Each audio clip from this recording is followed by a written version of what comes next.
Asyhadu an la ilaha illallah wahdahu la syarika lah wa asyhadu anna Muhammadan abduhu wa rasuluhu la nabiyya wa la rasula ba'da. Thumma uhayyikum bi tahiyatil islamiyah, tahiyatin thayyibatin mubarakah, tahiyatu min indillahi, tahiyati ahlil jannah. Assalamu alaikum warahmatullahi wabarakatuh.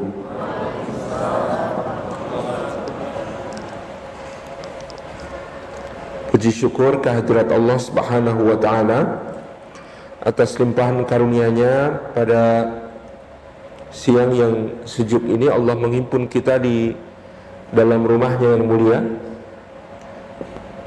di masjid yang kita cintai ini, yang dalam kondisi darurat bisa langsung berubah menjadi pesawat terbang sepertinya.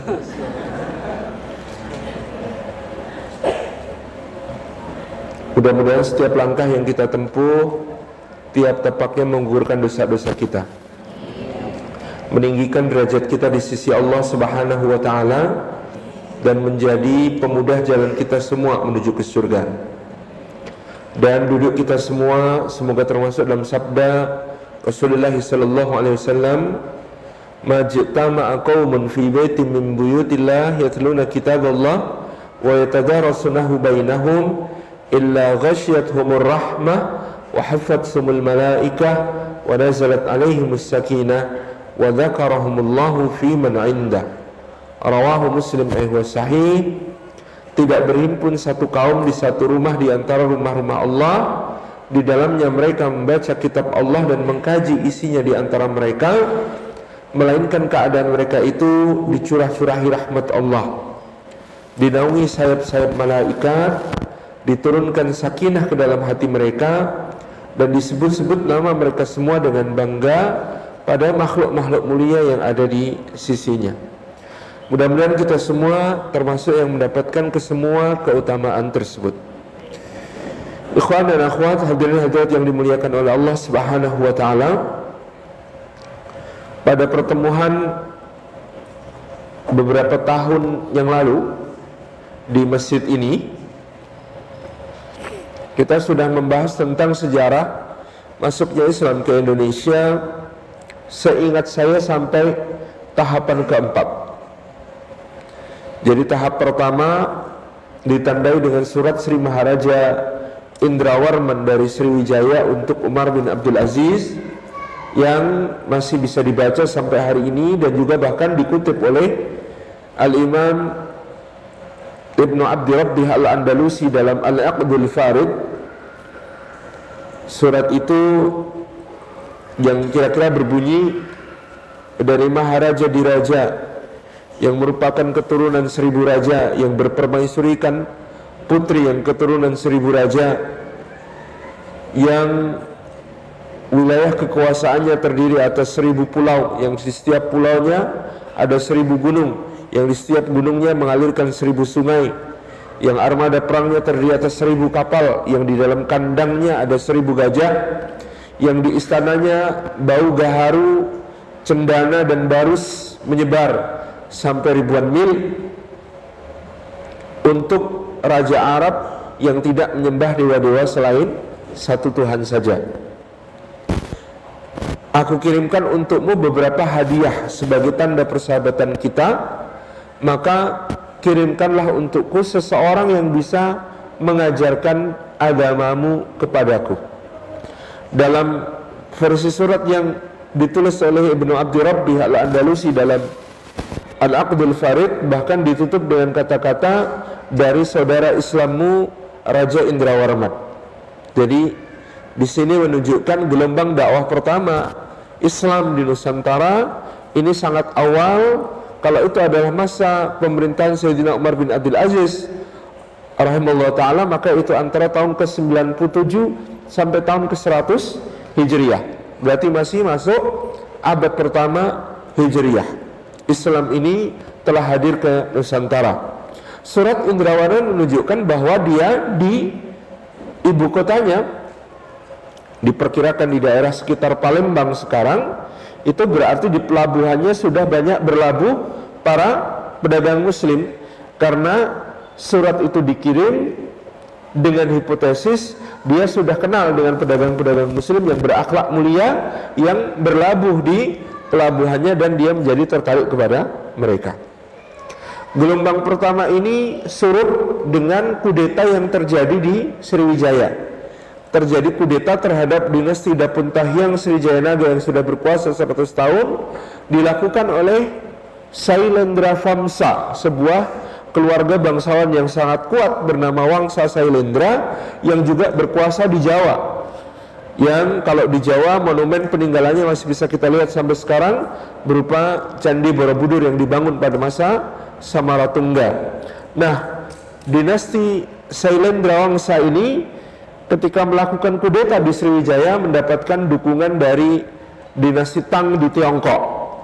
Jadi sejak dahulu Tiongkok ini punya kepentingan terhadap apa yang ada di Nusantara, sehingga ketika Raja Indrawarman dari dinasti Dapun Tahyang ini masuk Islam, dia merasa kepentingannya di Asia Tenggara ini terancam, sehingga dia memilih untuk mendukung sebuah lokal noble family seperti dinasti Sailendra Wangsa untuk melakukan kudeta dan lalu kemudian kepentingannya lebih terjamin. Ini yang terjadi pada abad pertama Hijriah atau abad ke-7 Masehi di Sriwijaya. Gelombang kedua adalah gelombang para sadat, para sayyid, keturunan dari Alawi bin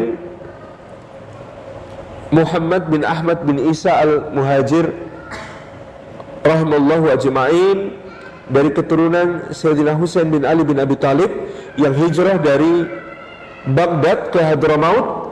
Kemudian dari Hadramaut anak keturunan mereka menyebar ke timur, membawa syiar Islam, dan bahkan karena mereka memiliki penampilan yang sangat menarik di berbagai jazirah dari Gujarat sampai ke Nusantara, mereka kemudian menjadi para menantu kerajaan. Mereka kemudian menjadi keluarga-keluarga yang bahkan menurunkan kuasa sultan-sultan di berbagai daerah sampai sekarang, di Pontianak, di Siak, di Bima, dan berbagai daerah yang lain.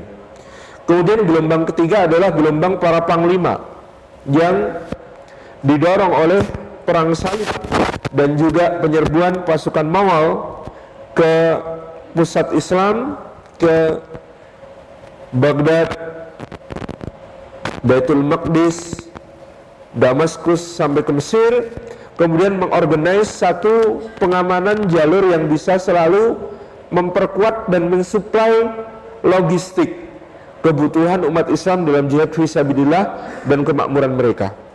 Jalur kemakmuran umat pada abad itu ada di Samudra Ilahi. Samudra Ilahi adalah sebutan untuk Samudra Hindia pada masa itu. Kenapa jalur kemakmurannya di situ? Karena perdagangan rempah-rempah. Ya, perdagangan rempah-rempah itu adalah urat nadi kehidupan ekonomi umat Islam pada abad pertengahan. Karena rempah-rempah ini datang dari Nusantara, bercampur dengan rempah-rempahnya India, bercampur dengan berbagai hasil bumi dari daerah lain, itu mengalirnya ke barat melalui pedagang-pedagang muslim sampai akhirnya tiba di pusat dunia saat itu di Konstantinopel. Kemudian baru menyebar ke berbagai arah termasuk ke Eropa. Jadi harga mahal rempah-rempah di Eropa ini karena panjangnya jalur perjalanan yang ditempuh dan memang telah memberikan kekayaan, keuntungan yang sangat besar bagi para pedagang muslim yang beroperasi sepanjang jalur di Samudra Ilahi. Dari timur Ternate dan Tidore ke arah barat pelabuhan Guatalo di Makassar, di Jawa, Jepara dan Banten, di Sumatera, Palembang dan Pasai terutama, di Semenanjung Melayu, Kota Malaka yang terutama, ke barat menuju ke pelabuhan seperti Gujarat, kemudian Maskat, kemudian Aden, kemudian mengalir ke daratan dan menjadi komoditi yang bernilai sangat tinggi. Ini adalah sumber kekayaan kaum muslimin yang perlu diamankan. Maka di abad ke-12 dan 13 tersebut para panglima kaum muslimin dalam jihad fisabilillah sudah memikirkan bagaimana kemudian mengamankan jalur-jalur ini. Lalu mereka pun mendirikan pangkalan-pangkalan di sepanjang jalur rempah-rempah ini. Salah satu pangkalan paling terkemuka yang kemudian berdiri adalah Pasai di Aceh. Dan disitulah kemudian berdiri sebuah kuasa Islam, sebuah daulah yang disebut sebagai Daulah Salihiyah, karena pertama yang menjadi sultan disebut Sultan Malik As-Salih. Pangkal teori salahnya Senuk Hurbuns tentang masuknya Islam ke Nusantara dengan mendasarkan pada teori Gujarat, dengan dianggap Islam masuk ke Indonesia abad ke-13 ditandai berdirinya Kesultanan Samudra Pasai dengan ciri-ciri peradaban, yaitu batu nisannya mirip dengan yang ada di Gujarat, itu dari sini. Tentu ini teori yang sangat lemah, karena satu, ada perbedaan mazhab yang sangat jelas antara kaum muslimin di Gujarat dengan kaum muslimin di Pasai. Kaum muslimin di Gujarat itu bermazhab Hanafi sampai sekarang. Sementara kaum muslimin di Asia Tenggara dimulai dari Pasai ini adalah kaum muslimin bermazhab Syafi'i.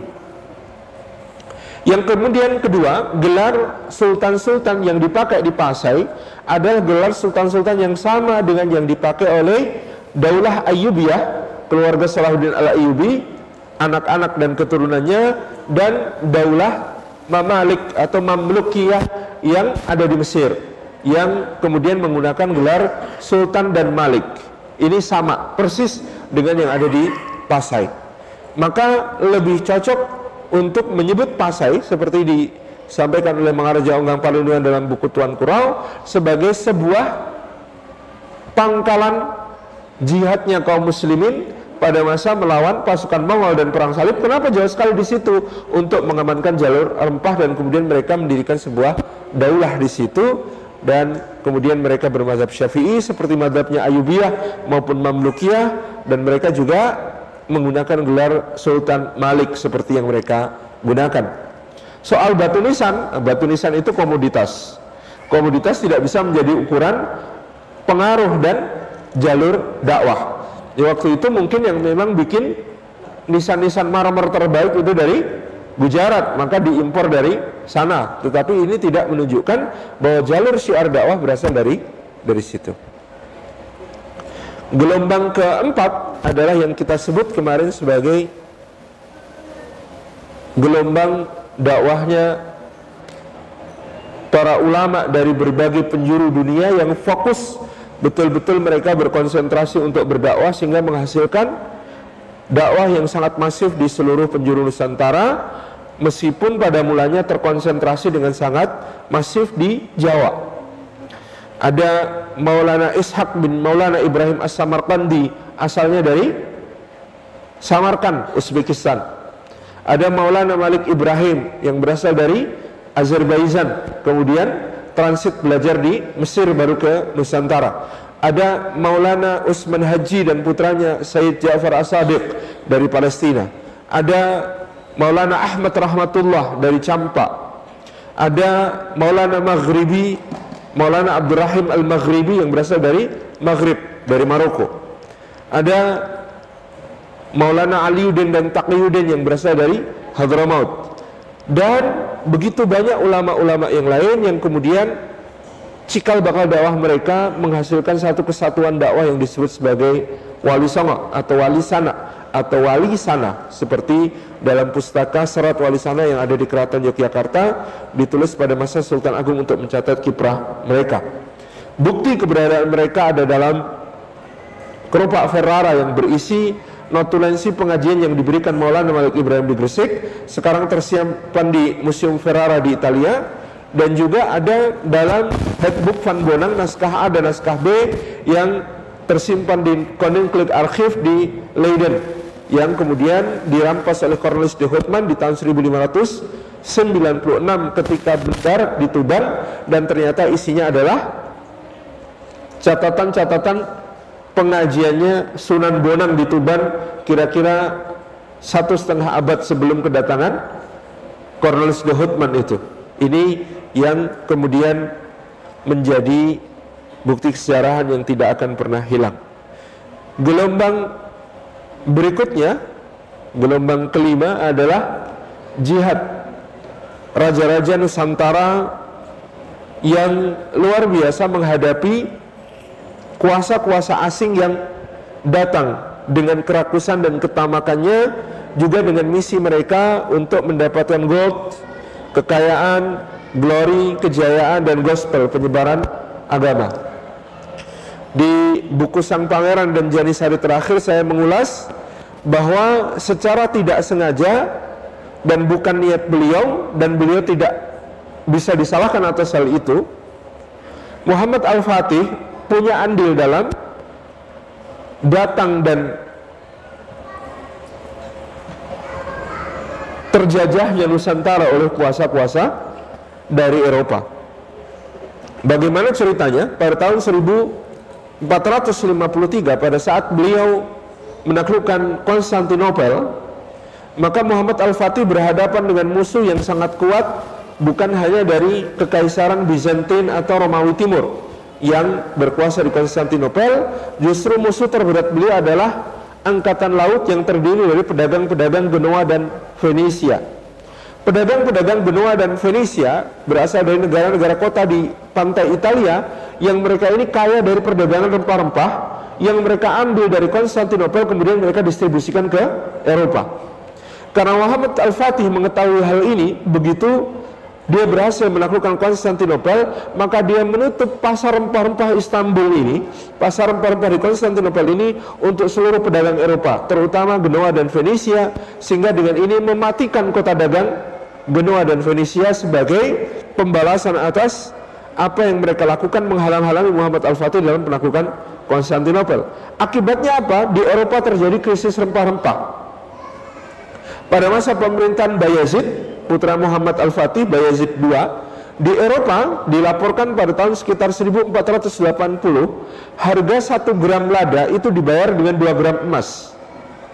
1 gram lada itu dibayar dengan 2 gram emas, karena saking langka dan mahalnya rempah-rempah di Eropa pada saat itu. Kelangkaan rempah-rempah di Eropa, padahal dia adalah barang yang sangat dibutuhkan untuk memberi kehangatan badan mereka di musim dingin, dan juga untuk memberi rasa pada masakan mereka yang sampai sekarang juga tidak terlalu punya rasa gitu ya. Antum kalau makan masakan Eropa asli itu dari ujung utara di Skandinavia sampai ujung selatan agak selamat karena Italia, Yunani itu interaksinya dengan peradaban Laut Tengah yang lebih kaya. Tapi kalau yang dari Eropa Tengah sampai ke Eropa Utara itu rasanya sama, plain. Maka kemewahan itu adalah salt and pepper. Bumbu utama yang menjadi kemewahan di daerah itu adalah salt and pepper, garam dan lada. Itu sudah cukup. Bagaimana ikan-ikan yang sudah diawetkan busuk gitu ya, daging-daging yang dikeringkan, alot, dan itu hanya bisa selamat, bisa dimakan kalau dengan bumbu-bumbu tadi. Ini yang terjadi pada saat itu.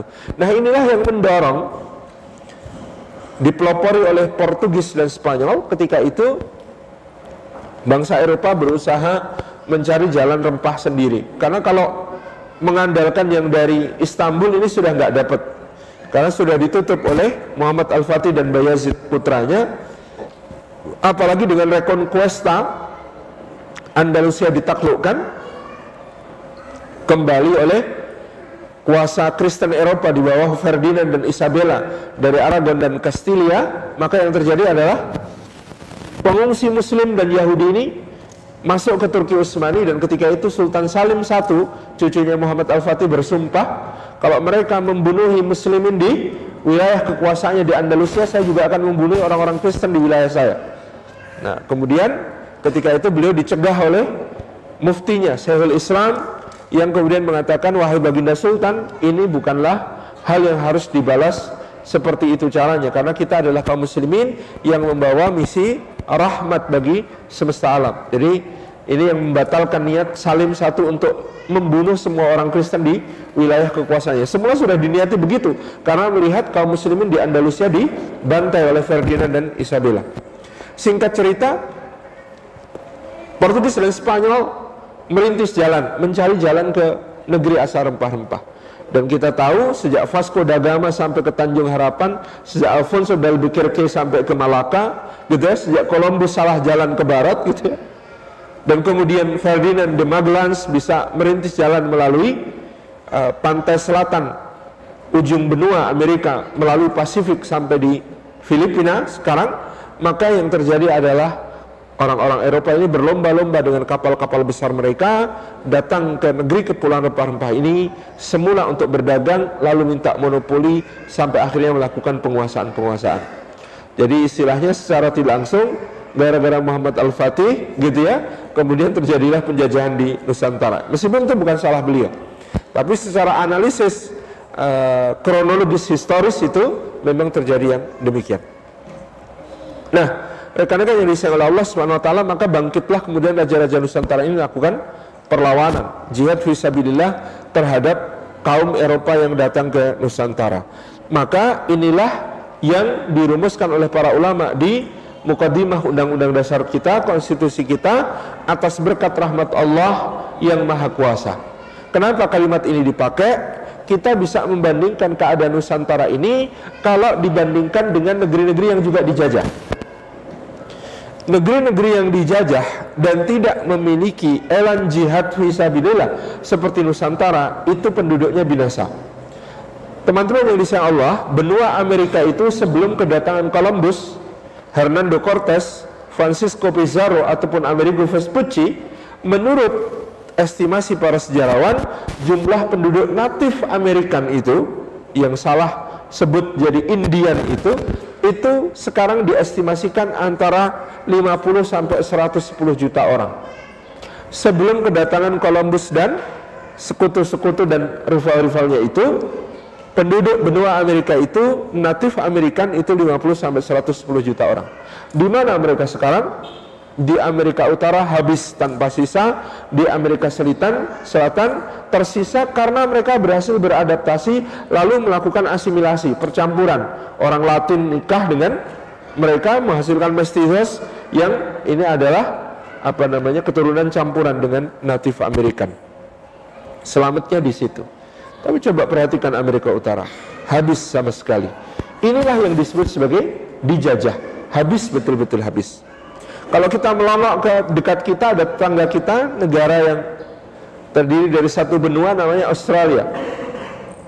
Sebelum kedatangan Kapten James Cook, Admiral Flinders, dan beberapa tokoh lain dari Inggris ke benua baru itu, maka bisa kita ketahui estimasi sejarawan tentang jumlah aborigin penghuni benua Australia, natif Australian itu jumlahnya antara 8 sampai 20 juta orang. Kita bisa bayangkan Australia itu dulu ada 8 sampai 20 juta aborigin yang menjadi penduduk asli. Sekarang tersisa berapa? Data terakhir mereka tersisa 45.000 orang. Itu pun dikonservasi untuk Australia seakan-akan mengatakan pada dunia kami masih ramah pada penduduk asli. 45.000 yang terbantai berapa juta? Subhanallah. Jadi kalau ada Australia kok ngajarin kita bagaimana mempersaudarakan atau memperlakukan saudara-saudara kita di Papua, historis itu. Kalau ada Australia kok mengajari kita bagaimana memperlakukan saudara-saudara kita di Papua, historis sekali. Apa yang mereka lakukan pada natif Australian itu sangat-sangat mengerikan dibandingkan apa yang kemudian katakanlah zalim pemerintah kita sejak tahun 60-an gitu ya, ketika pembebasan Irian Barat. Toh jauh lebih baik keadaannya. Orang Papua tidak punah, tidak seperti aborigin yang harus dikonservasi. Meskipun kata Ustadz Fadlan Garamatan, satu-satunya cara membuat orang Papua cinta NKRI adalah Islam.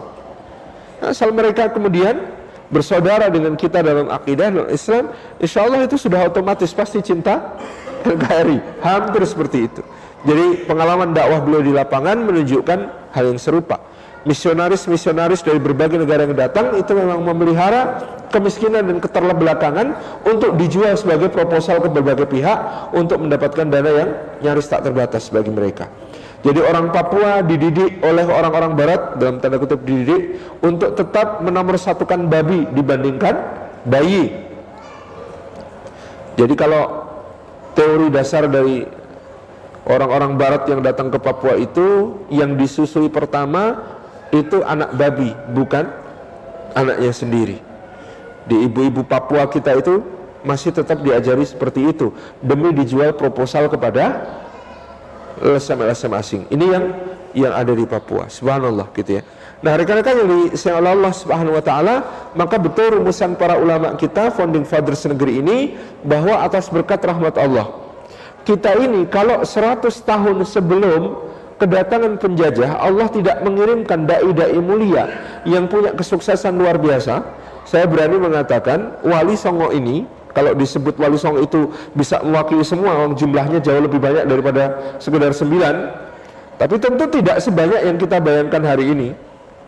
Ya, ulama yang jumlahnya tidak banyak, di bawah 20 lah jumlah ulama-ulama tokoh-tokoh utamanya ini, yang kemudian melakukan proses dakwah dalam jangka waktu kurang dari 50 tahun, sebuah kemaharajaan berdasar Hindu-Buddha namanya Majapahit, dalam jangka waktu kurang 50 tahun, itu penduduknya 90% convert jadi muslim.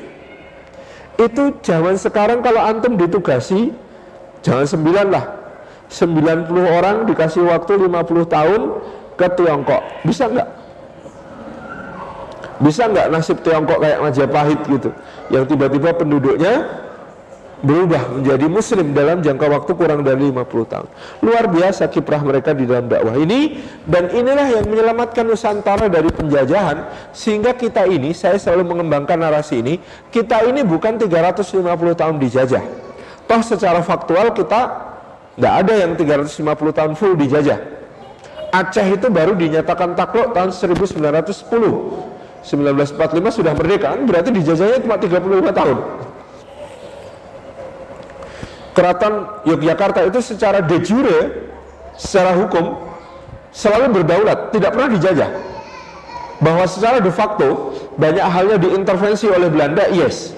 Tapi secara de jure itu negara berdaulat sampai kemerdekaan, lalu dia menggabungkan diri dengan Republik Indonesia. Itu. Jadi kita ini bukan 350 tahun dijajah, kita ini 350 tahun berjihad melawan penjajahan. Narasi yang lebih tepat adalah begitu. Kalau dijajah betulan harusnya kayak Amerika. Kalau dijajah betulan harusnya kayak Australia. Penduduknya ganti betulan, dari kulit merah jadi kulit putih, dari kulit hitam jadi kulit putih. Itu namanya dijajah. Sementara yang kita lakukan ternyata sudah dijajah sekian lama, katanya kita masih bisa bertahan, sekarang jumlahnya 260 juta. Dijajah macam apa itu?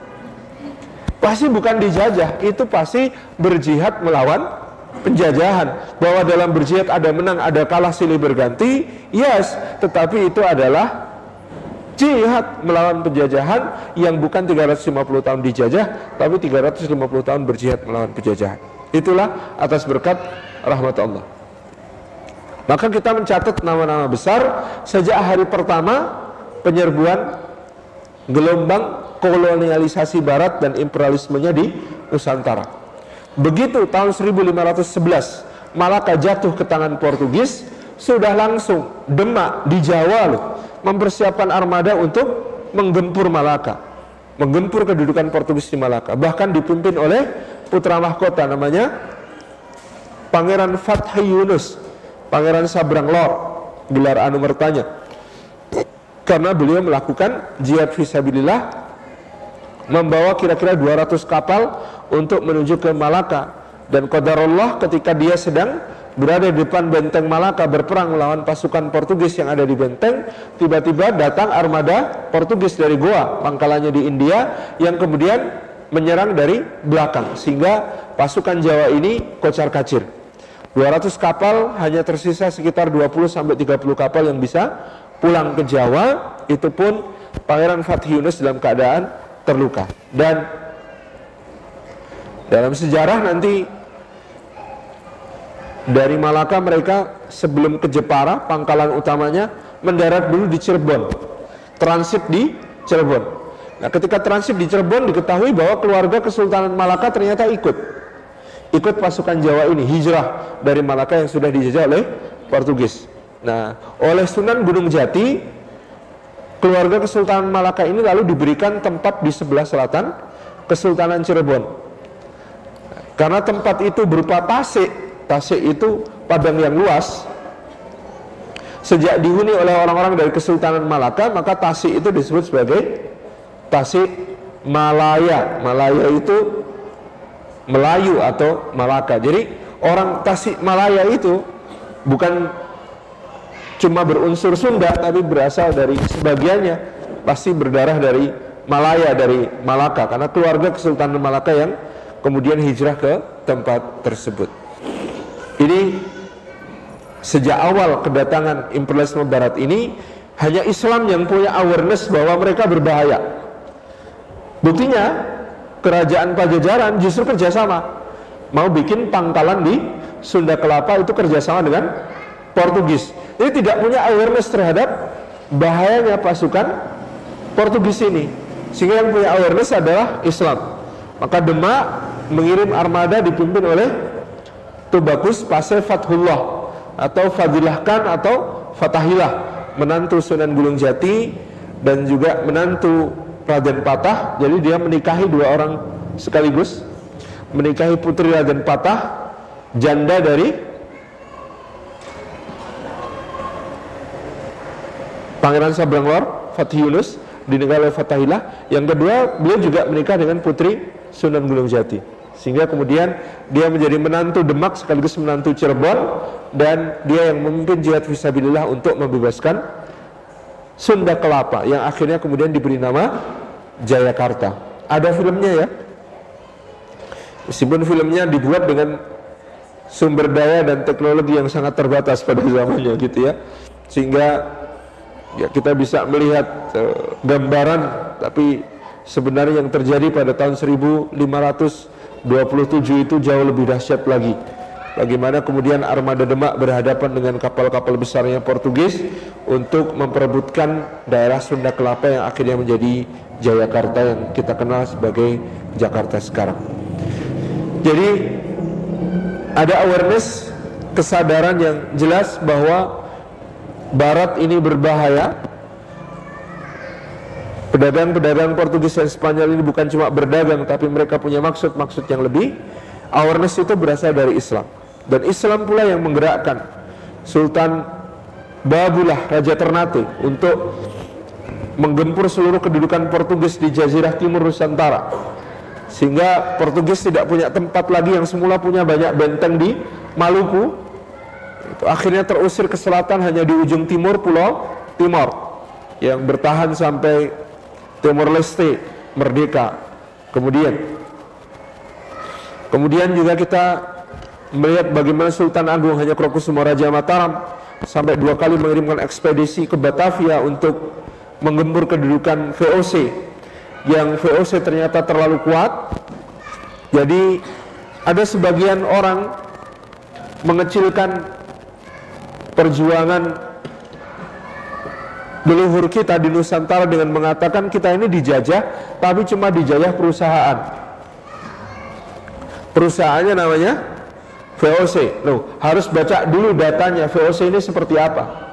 Pada tahun 1637, kekayaan VOC sebagai sebuah perusahaan itu, kalau 20 perusahaan terbesar di dunia pada zaman sekarang ini digabung, maka tidak bisa mengalahkan kekayaan VOC pada tahun 1637. Jadi kalau Google, Apple, Amazon, kemudian PetroChina, Saudi Aramco gitu ya, dan pokoknya 20 perusahaan terbesar di dunia sekarang digabung kekayaannya, ini belum bisa mengalahkan kekayaan VOC pada tahun 1637. Pada tahun 1637 itu VOC mempekerjakan karyawannya itu dari, kalau dikonversi sekarang, 42 negara. Jadi dia perusahaan multinasional yang paling mengerikan pada zaman itu. Dan VOC ini beroperasi kapal-kapalnya dari pantai timur Amerika sampai ke Jepang. Semuanya itu wilayah kerjanya VOC pada zaman itu. Jadi jangan kira bahwa kita berhadapan dengan perusahaan ecek-ecek. Pada tahun 1600-an itu kita berhadapan dengan VOC, sebuah perusahaan terbesar di dunia. Bahkan sampai hari ini tidak pernah ada perusahaan yang sebesar VOC lagi. The Heron 17, komisarisnya VOC itu terdiri dari 17 bangsawan, yang 12 di antara mereka ternyata adalah orang Yahudi. Jadi kita ini sudah berhadapan dengan Zionisme gitu ya, dalam tanda kutip, sejak abad ke-17 dengan kekuatan VOC yang luar biasa. Ini tidak membenarkan kekalahan-kekalahan kita, tapi kita bisa memaklumi kok raja-raja Nusantara berhadapan dengan VOC ini banyak kalahnya.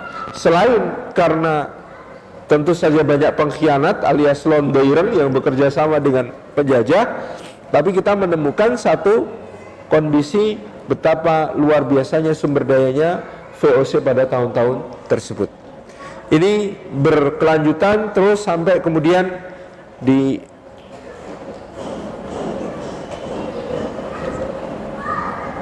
Aceh ada Iskandar Muda, kemudian di Gorontalo ada Sultan Hasanuddin, kemudian di Madura ada Pangeran Trunojoyo, lalu di abad berikutnya ada Sultan Taha Saifuddin dari Jambi, ada Sultan Mahmud Badarudin II dari Palembang, ada Pangeran Diponegoro di Jawa, ada Tuanku Imam Bonjol di Sumatera.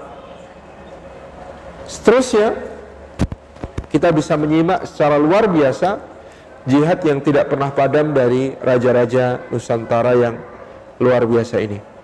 Nah, Bapak Ibu yang dirahmati Allah, di bagian ke-6 dari sejarah Islam di Nusantara ini, yang ingin saya sampaikan pada hari ini adalah tentang jejaring para ulama. Dan ini bisa menjadi pelajaran yang penting untuk kita ke depan membangun umat dari kepemimpinan para ulama.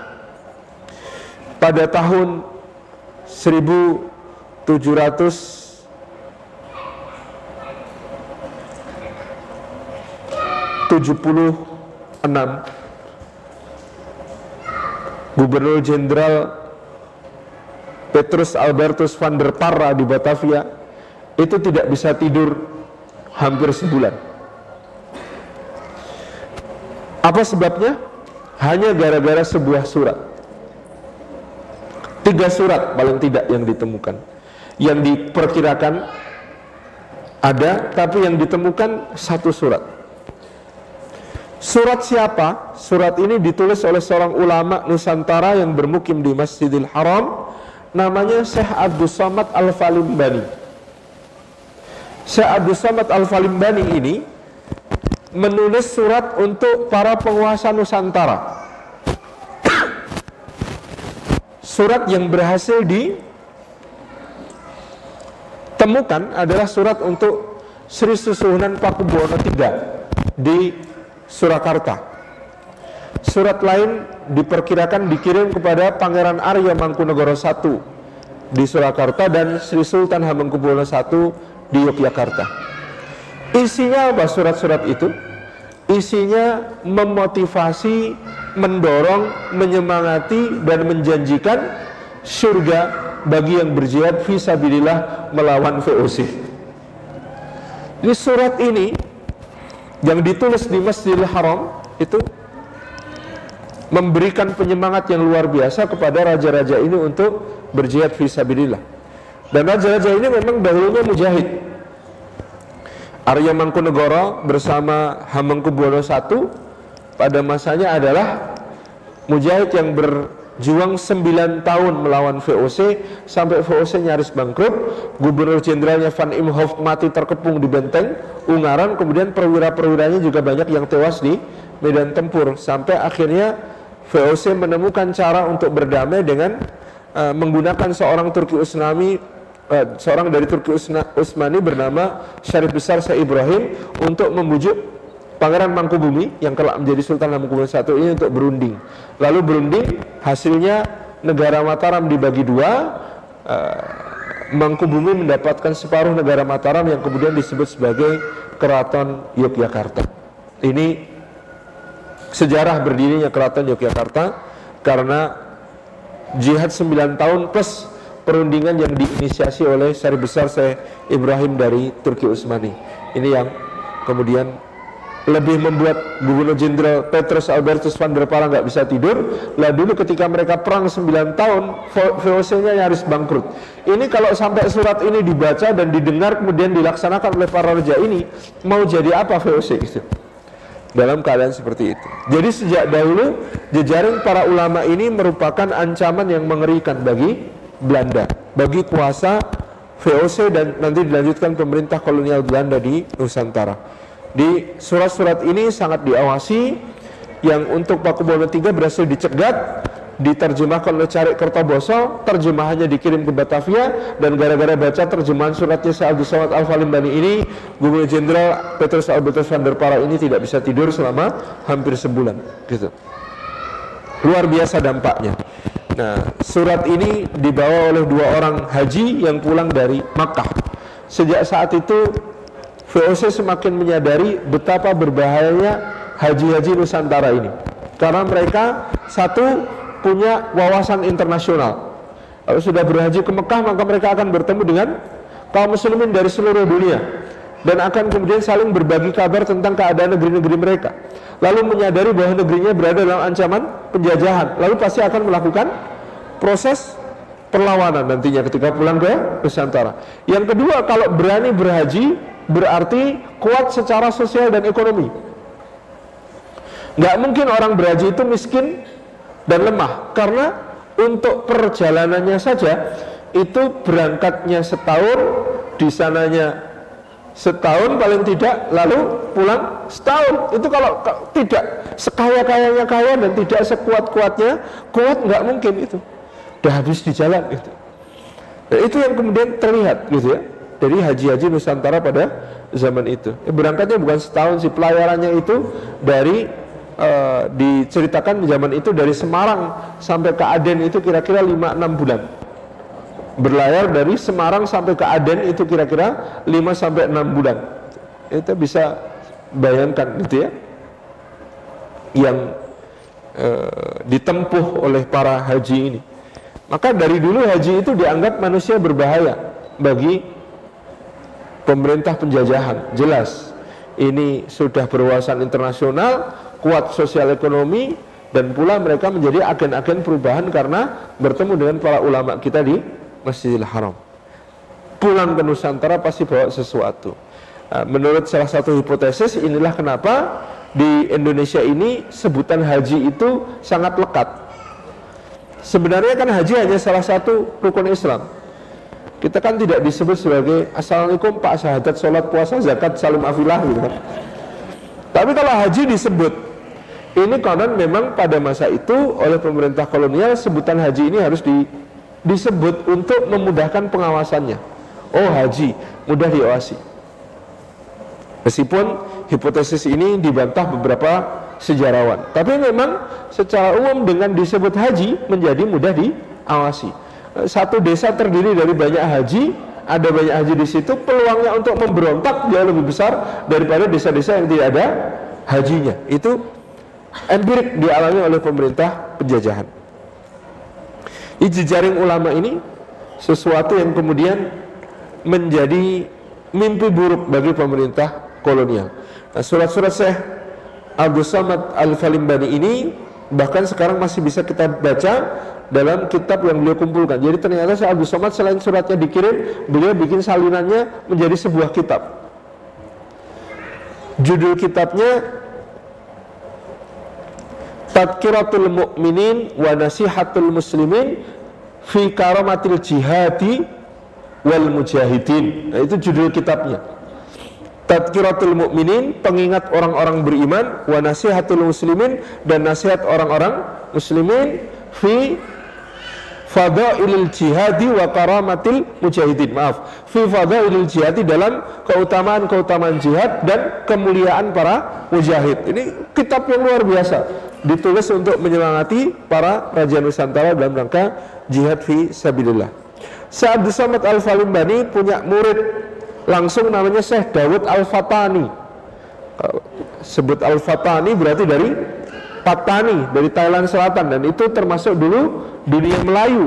Dunia Melayu di Jazirah Arab disebut sebagai, ulamanya disebut sebagai Ashabul Jawiyin. Ashabul Jawiyin itu jejaring ulama yang berasal dari Nusantara. Bedakannya gampang, di Masjidil Haram ada ulama kok kulitnya kecoklatan dan hidungnya pesek, itu namanya Ashabul Jawiyin itu. Ada ulama kok kulitnya ya kayak kulit kita sekarang, kemudian dia hidungnya tidak semancung orang Arab, maka disebut sebagai Ashabul Jawiyin. Itu terdiri dari Patani, Thailand Selatan gitu ya, Semenanjung Malaya, Sumatera, Jawa, Kalimantan, Banjar, kemudian ke timur sampai Sulawesi, Maluku. Itu ulama-ulamanya disebut Ashabul Jawiyin. Semuanya oleh orang Arab disebut zaman itu sebagai Ashabul Jawiyin. Jadi ulama-ulama dari Jawi. Nah, maka kemudian sampai sekarang tulisan Arab dipakai untuk menulis bahasa Melayu, itu di Malaysia disebut sebagai tulisan Jawi. Tulisan Jawi. Kalau di Jawa malah disebut sebagai tulisan Arab Pegon. Arab Pegon, Pegon itu artinya ditambahi. Kenapa disebut Arab Pegon? Karena tulisannya tulisan Arab, tetapi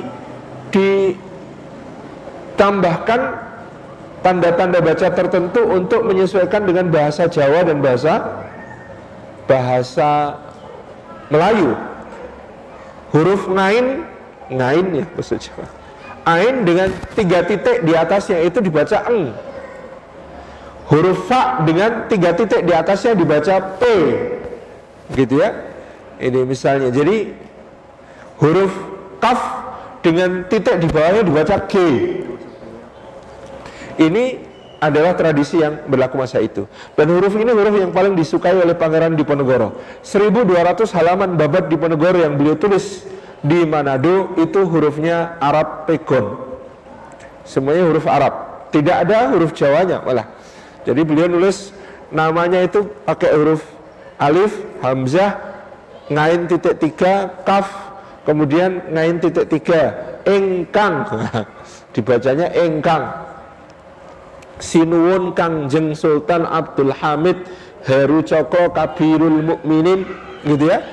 Sayyidin Panotogomo Khalifatu Rasulillah As-Sani Senopati Sabilillah Satanah Jawa. Itu nama beliau itu juga stempelnya ditulis dengan huruf Arab Pegon yang sangat jelas. Jadi ini adalah masa-masa keemasan jaringan ulama yang nanti akan melahirkan ulama-ulama yang ketika pulang ke Nusantara mereka membawa spirit kebangkitan umat dan kebangkitan nasional.